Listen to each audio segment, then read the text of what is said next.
So I launched Post-Divorce Dietitian this year, specifically to focus on working with clients after divorce, right? Because all of the things we've been talking about are really so important to clients after this.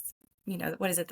Sean, is it the second most stressful thing that can happen after the death of a loved one? Yes. Yeah. And some argue, and I cannot relate. I know I've never, thank God I am lucky enough that I haven't experienced that. But some do argue like divorce is a death, right? I guess what my question is, even when we're eating the best that we can eat and fueling our Sure. bodies with these nutrients that it needs, like it's not always reflective in what we look like, right? Like you can be Absolutely. very Yeah. healthy, but a plus size woman, let's say. Yep. Do you work with those contradicting aspects where it's like, okay, I'm eating the whole grains, the lean proteins, the legumes, like all of these things, and I Yep. still don't like what I see?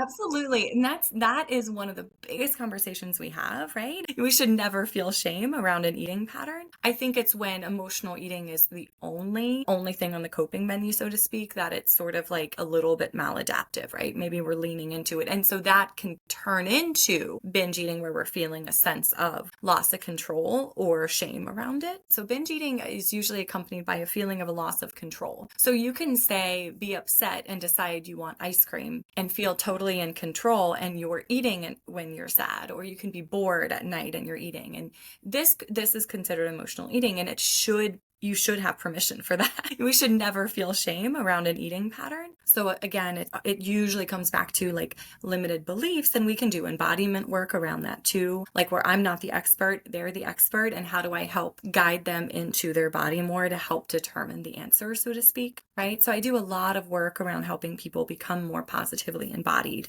connected to their own intuition and strength and power, and then that helps lead and guide the self-care. And I remember Absolutely.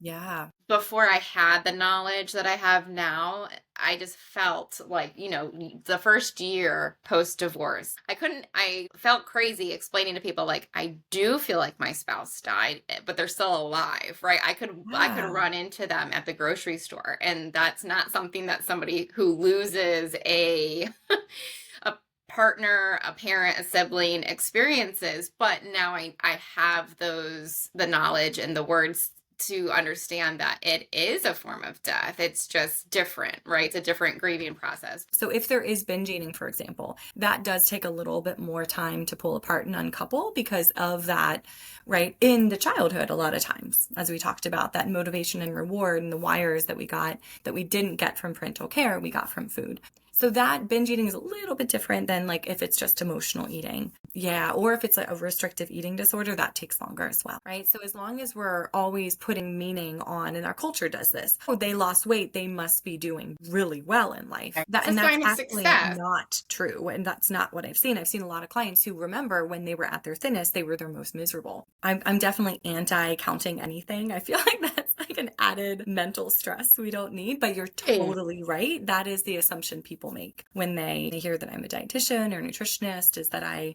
prescribe calorie diets and tell them to Right. count macros. And it's so far from what we do.